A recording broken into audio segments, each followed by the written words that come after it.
మీరు ఈడబ్ల్యూఎస్లో 10% పెడితే మేము ఎక్కడ కూడా అబ్జెక్షన్ చేయలేదా.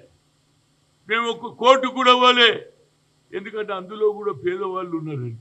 ఇవాళ అగ్రకులాలు అయినటువంటి రాహుల్ గాంధీ అంటున్నాడు, అదేవిధంగా ఇవాళ రేవంత్ రెడ్డి కూడా అగ్రకులాలు వాడైనా ఆయన కూడా పెట్టిండు కదా 42%. కనుక బడుగు బలైన వర్గాలకు నువ్వు అంటావు, నేను ఓబీసీని అంటావు, నీ చిత్తశుద్ధి ఏడున్నదో అక్కడ తెలుస్తుంది. ఎన్ని చెప్పినా మేము ఈసారికిన రాకపోతే మా జీవితంలో ఎన్నడూ రాదుగా.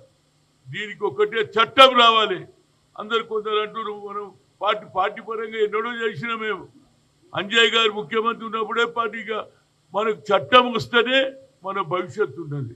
ఆ చట్టంలో మనకు అవకాశం వస్తుంది. రేపు ఎమ్మెల్యేలు కావచ్చు, ఎంపీలు కావచ్చు, ఇవాళ జిల్లా పరిషత్ వరకే కాదు కదా.